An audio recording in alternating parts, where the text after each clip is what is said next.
श्री शिवाय नमस्तुभ्यम। हर हर महादेव। दोस्तों, आप सभी लोग जानते हैं कि 27 सितंबर 2025 यानी शनिवार को पड़ रही है नवरात्रि महीने की षष्ठी तिथि।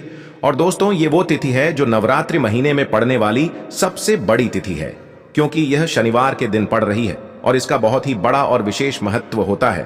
पूज्य गुरु जी ने कहा है, अगर कभी भी मौका लग जाए और आश्विन महीने की षष्ठी तिथि शनिवार को पड़ जाए, एक हरे नींबू से कर लेना।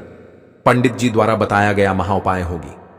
हर मनोकामना पूरी मिलेगी, सभी दोषों से मुक्ति, इतना धन आएगा कि संभाले नहीं संभलेगा। भगवान शनिदेव जी के आशीर्वाद से पूरे साल धन बरसता रहेगा। दोस्तों, जैसा कि आप सभी लोग जानते हो कि शनिवार का अगर सबसे बड़ा कोई उपाय है और सिर्फ एक हरे नींबू वाला उपाय करना चाहिए। यह उपाय इतना खास है कि अगर आपने सही मुहूर्त पर सही क्रिया अनुसार एक हरे नींबू वाला उपाय कर लिया, जो प्राचीन काल के समय का महाउपाय है, तो मान के चलिए दोस्तों, भगवान शनिदेव जी के आशीर्वाद से आपके जीवन का कितना ही बड़ा दुख हो, उससे आपको मुक्ति मिल जाएगी। आपकी कोई भी मनोकामना हो, मान लीजिए आप नौकरी की तैयारी कर रहे थे, आपकी नौकरी लग जाएगी। आपका बंद पड़ा व्यापार चल पड़ेगा। जिस बीमारी से आप बहुत दिनों से परेशान थे, उस बीमारी से आपको मुक्ति मिल जाएगी। आपके जीवन में धन आना शुरू हो जाएगा। आपके जीवन में धन आने के सारे रास्ते खुल जाएंगे और मान के चलिए दोस्तों, फिर आपको किसी भी प्रकार की परेशानी का सामना नहीं करना पड़ेगा। इसीलिए दोस्तों, इस दिन आप लोगों को इस वाले उपाय को जरूर कर लेना है। भले ही आपने पूरे साल भर इस उपाय को ना किया हो, पर अगर ये इस नवरात्रि महीने के शनिवार के दिन ये इतना खास होता है, इतना महत्वपूर्ण होता है। देखा गया है कभी कभी बड़े बड़े पूजा पाठ अनुष्ठान से जो मनोकामना पूर्ण नहीं होते, वो इस नवरात्रि महीने के षष्ठी के दिन एक छोटे से उपाय करने से ही आपकी मनोकामना पूर्ण हो जाती है। और बहुत सारे लोगों ने इस उपाय को किया भी है और उनको इस उपाय को करने का फल भी जरूर मिला है। अगर आप लोग भी इस उपाय को शनिवार षष्ठी के दिन करना चाहते हैं, तो आप इस उपाय को पहले अच्छे से समझ लेना, सुन लेना, उसके बाद करना। आपको इस उपाय का फल जरूर मिलेगा। और इस उपाय को कर लेने से आपके घर में चाहे किसी भी प्रकार की दुख और समस्या क्यों ना चल रही हो, आपको उसका कारण भी नहीं पता है कि भाई यह समस्या किस कारण से चल रही है। उसका कुछ भी कारण हो सकता है, जैसे पितृ दोष हो सकता है या किसी भी तरह का मंगल दोष भी हो सकता है।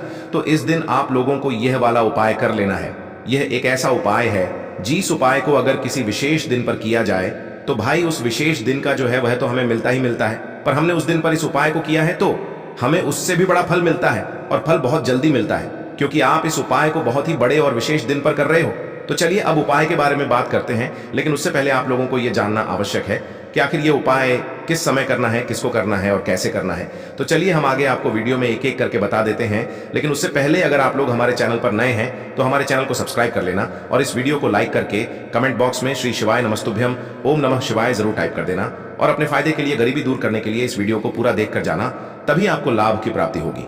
यदि आज आपने वीडियो को बीच बीच में से देखा, काट काट कर देखा, तो आपको जीवन में कभी सफलता हासिल भी नहीं होगी। तो दोस्तों, इस एक हरे नींबू वाले उपाय को हमें शनिवार के दिन कैसे करना है, किसको करना है, किस समय करना है और कहां पर करना है, ये सारे सवालों के जवाब आपको इस वीडियो में मिल जाएंगे। और जो ये वीडियो देखेगा भाई, नींबू वाला उपाय जरूर करना चाहिए, क्योंकि इस दिन शत्रुओं और किसी भी दोष, किसी भी बीमारी से मुक्ति पाने के लिए एक हरे नींबू का बहुत ही बड़ा और विशेष महत्व होता है। और जब बात आ जाए एक हरे नींबू की, तो यह सोने पर सुहागा वाली बात हो जाती है और यह एक बहुत ही बड़ा उपाय हो जाता है। अब दोस्तों, इस एक हरे नींबू वाले उपाय को आखिर करना किसको है, सबसे पहले हम लोग वह बात जान लेते हैं। तो देखो, घर की जो बड़ी माताएं बहनें होती हैं, उन माताओं बहनों में से कोई भी एक बड़ी माता बहन इस वाले उपाय को कर सकती है। और दोस्तों, अगर आप चाहे तो अपने घर में से सभी सदस्यों को भी इस उपाय को करवा सकते हैं। अगर किसी व्यक्ति की खुद की कोई मनोकामना है, खुद की कोई दुख और परेशानी है जो कि वह अपने लिए ही करना चाहता है, इस वाले उपाय को तो वह खुद अपने लिए भी कर सकता है। बाकी अगर कोई घर में से ऐसा है जो कि अपने पूरे घर परिवार की सुख और शांति के लिए यह वाला उपाय करना चाहता है, तो भाई वह भी कर सकता है। उसमें भी कोई दिक्कत वाली बात नहीं है। कहने का मतलब यह है कि इस उपाय को हर एक सदस्य भी कर सकता है और पूरे घर परिवार के सदस्य के लिए घर की बड़ी माताओं बहनों में से कोई एक माता बहन भी कर सकती है। माताएं बहनें अगर घर में उपस्थित ना हो या वह यह वाला उपाय ना कर पा रही हो, तो फिर घर का कोई बड़ा सदस्य भी इस एक हरे नींबू वाले उपाय को कर सकता है। चाहे फिर वह पुरुष ही क्यों ना हो, उसमें कोई भी दिक्कत वाली बात नहीं है। अब दोस्तों, एक हरे नींबू वाले उपाय को हमें करना कहां पर है? देखो, इस उपाय को हमें मंदिर में ही करना है। बहुत सारे लोग प्रश्न करते हैं, हर एक उपाय को करते समय क्या हम इस उपाय को घर पर या मंदिर में कर सकते हैं? देखो, तो इस वाले उपाय को आप मंदिर पर करोगे तो अच्छा रहेगा, घर में नहीं करना है इस वाले उपाय को। उसके बाद में दोस्तों, जो अगला प्रश्न निकल कर आता है वह यह आता है इस उपाय को लेकर कि आखिर इस उपाय को हमें किस समय करना है, सुबह के समय करना है कि शाम के समय करना है? तो देखो, इस वाले उपाय को आप लोग सुबह के समय भी कर सकते हो और शाम के समय प्रदोष काल में भी कर सकते हो। अब अगर आप पूछो कि भाई साहब सबसे उत्तम समय कौन सा रहेगा इस एक हरे नींबू वाले उपाय को करने का, तो हम आपसे बस यही कहेंगे कि इस उपाय को आप शाम के समय करना है। तो देखो, इस वाले उपाय को आप लोग सुबह के समय भी कर सकते हो और शाम के समय प्रदोष काल में भी कर सकते हो। अब अगर आप पूछो कि भाई साहब सबसे उत्तम समय कौन सा रहेगा इस एक हरे नींबू वाले उपाय को करने का, तो हम आपसे बस यही कहेंगे कि इस उपाय को आप शाम के समय करेंगे तो ज्यादा बेहतर होगा, क्योंकि नवरात्रि शनिवार षष्ठी तिथि का दिन है और इस दिन प्रदोष काल के बहुत महत्व होता है। बाकी अगर सुबह के समय भी करेंगे तो भी अच्छा होगा, उसमें कोई भी दिक्कत वाली बात नहीं है। तो अब दोस्तों, जो अगली सबसे बड़ी और महत्वपूर्ण बात आती है वह यह आती है कि सुबह अगर हम उपाय को करेंगे तो हमें कितने बजे से लेकर कितने बजे तक के बीच में करना है, और शाम के समय प्रदोष काल में करेंगे तो हमें कितने बजे से लेकर कितने बजे के बीच में करना है। तो देखो, सुबह जितनी जल्दी हो सके आप उपाय को करने की कोशिश करना। बाकी अगर किसी कारणवश लेट भी हो जाओ, थोड़ी देर भी हो जाए तो देखो, सुबह जितनी जल्दी हो सके आप उपाय को करने की कोशिश करना। बाकी अगर किसी कारणवश लेट भी हो जाओ, थोड़ी देर भी हो जाए, तो 10 या 11 बजे तक भी आप उपाय कर लेना, पर 12 बजे से ज्यादा देरी ना हो। ठीक है, इस बात का ध्यान रखना। उसके बाद में दोस्तों, अगर शाम के समय प्रदोष काल की बात करें, प्रदोष काल का जो समय होता है वह शाम के 6 बजे से शुरू हो जाता है। मतलब शाम के 6 बजे से लेकर 7 बजे के बीच का जो समय होता है, यह समय प्रदोष काल का समय होता है। इस उपाय को 7 या 8 बजे के बीच में भी कर सकते हो। मतलब शाम के 6 बजे से रात 8 बजे के बीच में आप कभी भी इस वाले उपाय को कर सकते हो, उसमें कोई भी दिक्कत वाली बात नहीं है। परंतु 27 सितंबर नवरात्रि शनिवार षष्ठी तिथि के दिन कोशिश करना कि समय के अंतर्गत ही कर लो। किसी कारणवश ना कर पाओ तो थोड़ा देरी से भी कर सकते हो। तो चलिए, अब हम अपने सबसे पहले उपाय की बात कर लेते हैं। तो देखो दोस्तों, सबसे पहला उपाय देखिए आपको क्या करना है। तो एक हरे नींबू से आप अपने जीवन से 1000 क्या लाख क्या करोड़ों शत्रुओं का भी सफाया कर सकते हैं, और कभी भी आपके शत्रु, आपके दुश्मन आपको पलटकर देखेंगे भी नहीं। अगर आपने एक हरे नींबू से छोटा सा उपाय कर लिया, तो जो लोग अपने जीवन में शत्रुओं से, दुश्मनों से बहुत परेशान हो चुके हैं, या जिन लोगों के ऊपर शत्रु बहुत कुछ किया कराया करवा रहे हैं, तो ऐसा समझ लीजिए कि जो भी बंधन व क्रियाएं आपके शत्रु ने करवा रखी होंगी, आपके दुश्मन ने करवा रखी होंगी किसी भी तरह से। अगर आपके दुश्मन आपको नुकसान करना चाहते हैं, आपको हानि पहुंचाना चाहते हैं, या किसी भी तरह से आपको परेशान कर रहे हैं, कोई भी दुख, कोई कष्ट आपको दे रहे हैं, किसी भी आपकी संपत्ति पर, आपके व्यापार पर, आपकी दुकान पर उनकी बुरी नजर है, कुछ हड़पने की कोशिश कर रहे हैं, तो समझ लीजिए कि एक हरा नींबू लेकर बहुत छोटा सा उपाय आप करेंगे, और जो शत्रु आपके आप को अपनी ताकत दिखा रहे हैं, आज आपको परेशान कर रहे हैं, उन शत्रुओं की सारी अकड़ निकल जाएगी। एक हरे नींबू के उपाय को अगर आप सही तरीके से कर लेते हैं, तो देखिए, उपाय पूरा समझें। सही से समझ के उपाय करेंगे तो 101% यह उपाय काम करता है, और जो भी आपके दुश्मन हैं या जो भी आपके शत्रु हैं, उनका सफाया पूरी तरह से हो जाता है। तो इस उपाय को आप किसी भी दिन कर सकते हैं। दूसरी चीज, स्त्री पुरुष कोई भी इस उपाय को कर सकता है। ऐसा उपाय आज की वीडियो में लाए हैं जिसमें आपके कोई पैसे खर्च नहीं होने वाले, सिर्फ आपको एक नींबू से उपाय करना है। अब यह हरा नींबू ही है जो आपके जीवन से शत्रुओं का पूरी तरह सफाया कर देगा, और कभी भी दुश्मन और शत्रु आपको परेशान नहीं कर पाएंगे। चाहे शत्रु और दुश्मन कितने भी पावरफुल हों, कितने भी ताकतवर क्यों ना हो, फिर भी आपका बाल बांका नहीं कर सकते। मतलब कितनी भी कोशिश कर लें लेकिन फिर भी आपका कुछ नहीं बिगाड़ पाएंगे। तो चलिए बात कर लेते हैं उपाय की। उपाय किस तरह से आपको करना है? तो देखिए, सबसे पहले तो आपको इसमें एक हरा नींबू लेना है, ठीक है ना। अब यह उपाय गुप्त शत्रुओं के लिए भी है और उस दुश्मन के लिए भी है जो सामने से आप पर वार कर रहा है, आपको किसी भी तरह की धमकी दे रहा है, कोई नुकसान आपका कर रहा है। वह शत्रु भी परास्त हो जाएगा। और जो आपके पीठ पीछे आपका बुरा कर रहे हैं, क्योंकि देखिए जो गुप्त शत्रु होते हैं ना, इनका ना तो हमें नाम पता होता है, ना इनका एड्रेस पता होता है, ना ये पता होता है कि कितने शत्रु हैं, है ना। क्योंकि यह तो गुप्त तरीके से शत्रुता करते हैं और गुप्त शत्रु के बारे में किसी को कुछ पता नहीं चल पाता है। बहुत कम लोग होते हैं जान जाते हैं कि हाँ किसी ने कुछ करवा रखा है, फिर भी यह नहीं जान पाते हैं कि कौन व्यक्ति है जो ऐसा करवा रहा है ना। यह बहुत मुश्किल है पता करना। लेकिन अगर आपको आपके दुश्मन का नाम नहीं पता, आपका दुश्मन कहां रहता है यह भी नहीं पता, कौन आपसे शत्रुता कर रहा है यह भी नहीं पता, फिर भी यह उपाय आप करिए। क्योंकि जो दुश्मन है, जो शत्रु है, इस उपाय को करने से आप देखेंगे कि वह तुरंत आपके जीवन से दूर हो जाएगा और उसका किया कराया भी दूर हो जाएगा। जो भी आपके ऊपर करवा रखा होगा, आपके व्यापार पर करवा रखा होगा, क्योंकि बहुत सारी उचाटन और बंधनवार की क्रियाएं हैं जो लोग करवा देते हैं। बहुत सारे तांत्रिकों के पास जाकर और भी बहुत सारी जगहों पर जाकर लोगों के साथ बहुत कुछ गलत करवाते हैं। लेकिन आप विश्वास मानिएगा, इस उपाय को करने से जितनी भी क्रियाएं हैं ऐसी वह सब कट जाती हैं। और इस उपाय को करने से घर बैठे आपके शत्रु जो हैं वह दूर हो जाते हैं। मतलब कहीं जाने की आपको आवश्यकता नहीं पड़ती है। तो चलिए बात कर लेते हैं उपाय की। देखिए, इसमें एक हरा नींबू आपको लेना है। नींबू बिल्कुल दाग दगीला ना हो। आपने देखा होगा कि कभी कभी नींबू के ऊपर छोटा छोटा दाग है ना, आ जाता है, या नींबू थोड़ा सा खराब होता है।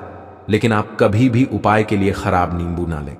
एकदम साफ सुथरा सा नींबू आपको लेना है। और एक पीला नींबू भी आता है।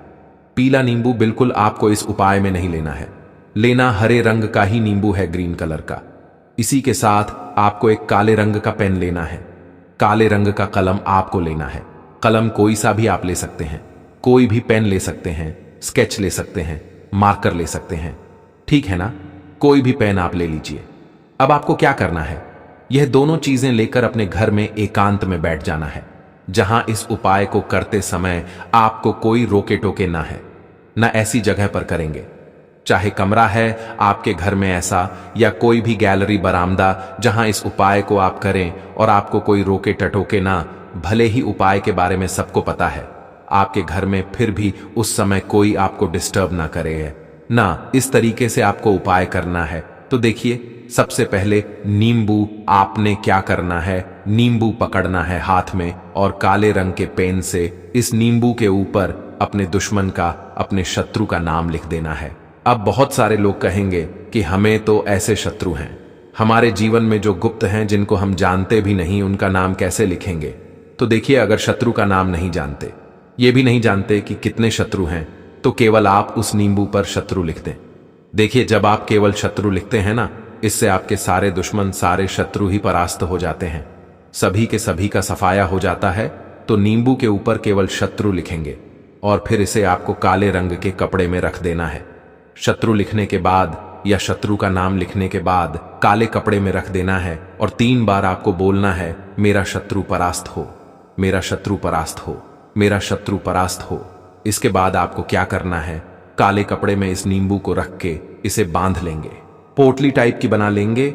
और जहां कहीं भी आपको थोड़ी सी मिट्टी दिख जाए, आपके घर के बाहर कहीं भी आपको लगे कि हां यहां कच्ची मिट्टी है, यहां खुदाई हो सकती है, वहां छोटा सा गड्ढा कर लें।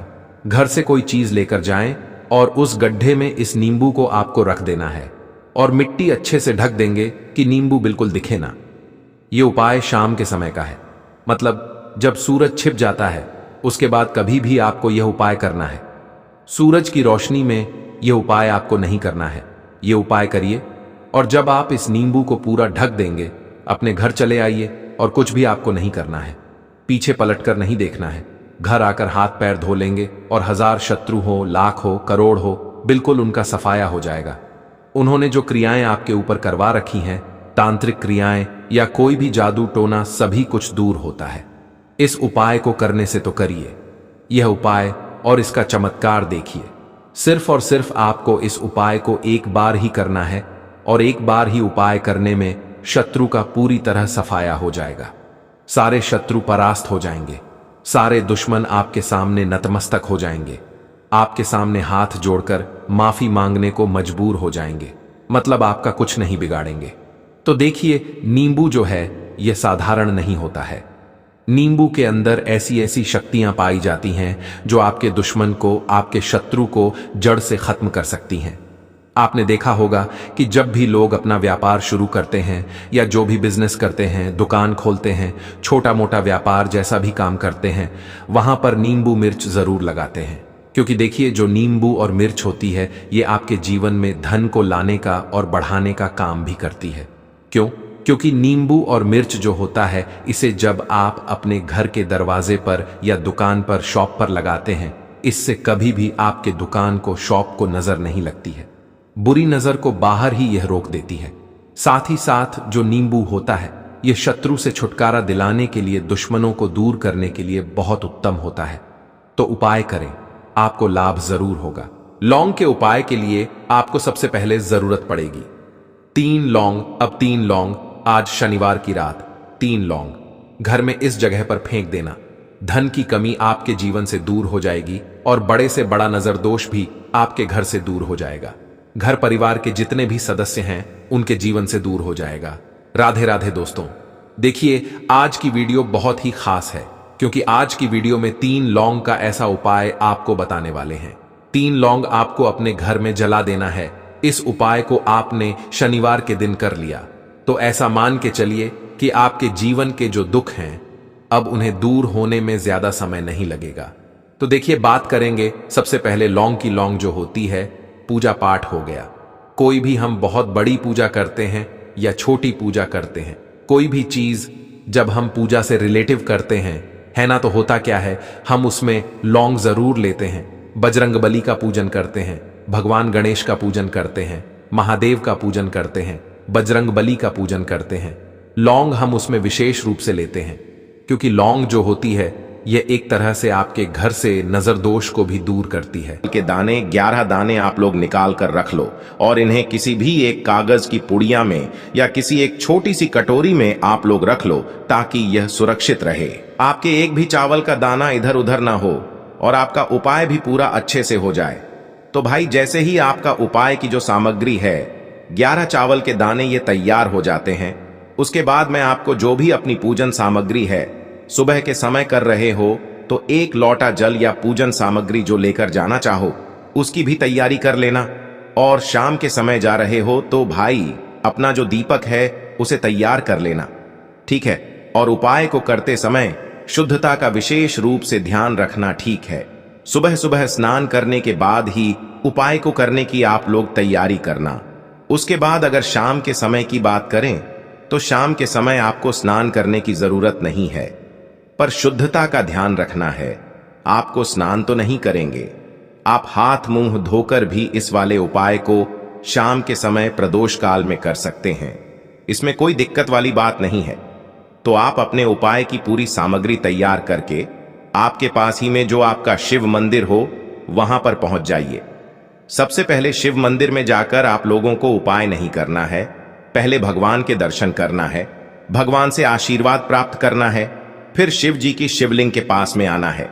शिवलिंग के पास में आने के बाद आप जो पूजन सामग्री लेकर आए हुए हैं, जैसे कि सुबह गए हुए होंगे तो 1 लोटा जल और जो भी पूजन सामग्री लेकर आए हैं आप उनसे भगवान शिव जी की पूजन कीजिए। सबसे पहले तो 1 लोटा जल ही चढ़ेगा, उसके बाद में आपकी पूजन सामग्री चढ़ेगी। उसके बाद में अगर दोस्तों शाम के समय अगर आप इस उपाय को कर रहे हो तो अपने साथ में कम से कम 1 जो दीपक है गोल बाती का जो आप अपने साथ में लेकर गए हो, उस दीपक को मंदिर में जाकर अपनी माचिस से जलाना है और उस दीपक को शिवलिंग के पास में रखना है, ठीक है। इस दीपक को रखने के बाद ही आप लोगों को अपना ये वाला उपाय शुरू करना है। और दीपक को ज्यादा पास में मत रखना, वैसे भी गर्मी पड़ रही है, भगवान शिव जी को आंच नहीं लगनी चाहिए, है ना। तो भाई, जैसे ही आपकी पूजा अर्चना हो जाती है आप भगवान शिव जी को प्रसन्न कर लेते हैं। उसके बाद में शिवलिंग के पास ही में आप कहीं पर बैठ जाइए सामने या आसपास जिस जगह पर आपको बैठना हो वहां पर बैठ जाइए और अपने वह 11 चावल के दाने अपने सामने निकाल कर रख लीजिए, क्योंकि अब यहाँ पर उपाय को यहाँ पर करने की आपको तैयारी करना है। और इस तरीके से जब आप उपाय करेंगे, पूजन सामग्री करने के बाद, पूजन अर्चना करने के बाद, तो आपको उपाय का फल बहुत जल्दी और बहुत बढ़ा होकर मिलेगा। तो अपने 11 चावल के दाने अपने सामने निकाल कर रख लेना। और यह जो उपाय है यह आपकी सीधे हाथ की हथेली से होगा, इसलिए इस बात का भी विशेष रूप से ध्यान रखना है। तो सीधे हाथ की हथेली का प्रयोग करके ही आप लोग अपना इस वाले उपाय को करना। अपने सामने जो भी आपकी कागज की पुड्डियां है उसको खोल कर रख लो, या कटोरी है तो भाई उसे अपने सामने रख लो और अपने वह 11 चावल के दाने निकाल लो। ठीक है। उसके बाद में दोस्तों अब आपको क्या करना है कि शिवलिंग आपके सामने होगी, तो आपने वह 11 चावल के दाने एक एक करके आपको शिव जी के शिवलिंग के ऊपर चढ़ाना है। कहां पर चढ़ाना है? शिवलिंग के ऊपर चढ़ाना है, और कहीं पर भी नहीं चढ़ाना है। आपको अपने हथेली से तो शिवलिंग के ऊपर चढ़ना है, भले ही फिर वो अपने आप जलाधारी पर गिर जाए या मतलब वहीं पर गिर जाए, उसमें कोई दिक्कत वाली बात नहीं है, पर आप चढ़ाओ शिवलिंग के ऊपर ही। तो आपको क्या करना है, अपना पहला चावल का दाना उठाना है, श्री शिवाय नमस्तुभ्यम बोलना है और शिवलिंग पर चढ़ा देना है। इसी तरीके से दूसरा चावल का दाना उठा है, शिवलिंग पर चढ़ाना है और मंत्र बोल देना है। और फिर तीसरा चावल का दाना उठाना है, श्री शिवाय नमस्तुभ्यम बोलना है और चढ़ा देना है। इसी प्रकार से आपको पूरे 11 चावल के दाने एक एक करके शिव जी के शिवलिंग के ऊपर चढ़ाना है और भगवान से प्रार्थना करते जाना है। मतलब प्रार्थना तो आपको आखिरी में करना है, पर हर एक चावल के दाने को चढ़ाते समय श्री शिवाय नमस्तुभ्यम जरूर बोलना है। उसके बाद ही में यह चावल का दाना शिवलिंग के ऊपर आपको चढ़ाना है। जैसे ही आपके 11 चावल के दाने शिवलिंग के ऊपर चढ़ जाते हैं, तो भाई उसके बाद में आपको क्या करना है, भगवान से अपनी मनोकामना बोलना है। मनोकामना भी कब बोलना है? जब आपका 11 चावल का दाना आपके सीधे हाथ की हथेली में हो और आप उसे चढ़ाने के लिए जा रहे हो। श्री शिवाय नमस्तुभ्यम बोलकर उस आखिरी चावल के दाने को शिवलिंग के ऊपर चढ़ा देना और भगवान से फिर अपनी वह मनोकामना बोल देना, जिस मनोकामना के लिए आप लोग अपना यह वाला उपाय कर रहे हो। जिस भी दुख और परेशानी के लिए आप लोग अपना यह वाला उपाय कर रहे हो, उसके बाद में जैसे ही आप अपनी मनोकामना बोल देते हो, आपका यह वाला उपाय पूरा हो जाता है। पर दोस्तों, उपाय को करने के बाद आप लोगों को 2 मिनट भगवान शिव जी के मंत्र का जाप जरूर करना है।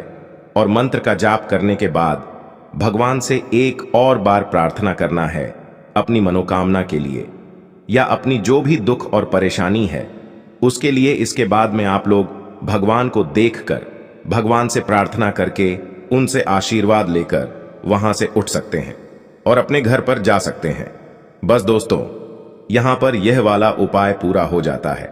इस तरीके से जो भी व्यक्ति छोटी छोटी चीजों का ध्यान रखते हुए इस 11 चावल के दाने वाले उपाय को करेगा, निश्चित सी बात है उसे उसकी मनोकामना जल्द ही पूर्ण होगी और जो भी दुख और परेशानी है वो भी बहुत ही जल्दी दूर होंगे। और दोस्तों, अगर आपको हमारी ये वीडियो पसंद आई हो तो हमारे इस वीडियो को लाइक और चैनल को सब्सक्राइब जरूर करें। हर हर महादेव, ओम नमः शिवाय। आपको लेना है एक गोल बाती का दीपक। आप चाहें तो मिट्टी का ले सकते हैं या फिर घर से शुद्ध आटा मढ़कर उसका दीपक आप तैयार कर सकते हैं। इसके बाद आपको लेना है शुद्ध गाय का घी। अगर वो नहीं है तो कोई भी देसी घी इस्तेमाल कर सकते हैं, जिससे आपको दीपक प्रज्वलित करना है। देखो, अब ये सब सामग्री लेकर आपको जाना है प्रदोष काल में आपके घर पर तुलसी जी के घेरे के पास में। देखो, ये उपाय तो आपको अवश्य करना है। देखो, वहां पहुंचकर सबसे पहले वो दीपक आपको प्रज्वलित कर देना है और ओम नमो भगवते वासुदेवाय नमः का 11 बार जाप करना है। उसके बाद आपको अपने सीधे हाथ में थोड़ी हल्दी लेकर उस दीपक में अपना नाम और गोत्र बोलते हुए डाल देना है। उसके बाद माता लक्ष्मी से आपको प्रार्थना करना है कि हे महालक्ष्मी, हमारी सभी दुख तकलीफों को दूर करो। हे महादेव, हमारे सब दुख कष्टों को खत्म करो। इस भावना से आपको ये उपाय करना है। चलिए अब बात कर लेते हैं दूसरे उपाय की। दोस्तों, आप सभी जानते हैं कि सोमवार का दिन समर्पित होता है भगवान महादेव को, यानी कि भगवान पार्वती को सोमवार का दिन समर्पित होता है। और जब भी हम शिवलिंग के ऊपर कोई भी उपाय करते हैं तो इससे हमें एक साथ भगवान महादेव की और पार्वती की कृपा प्राप्त हो जाती है। देखिए दोस्तों, गुरुदेव ने बताया है कि सोमवार के दिन किया जाने वाला यह सबसे खास और सर्वश्रेष्ठ उपाय है। 7 चने की दाल लेनी है। देखिए, आप 7 चने की दाल भी ले सकते हैं या फिर 11 भी ले सकते हैं, 21 या फिर 108 चने की दाल भी ले सकते हैं।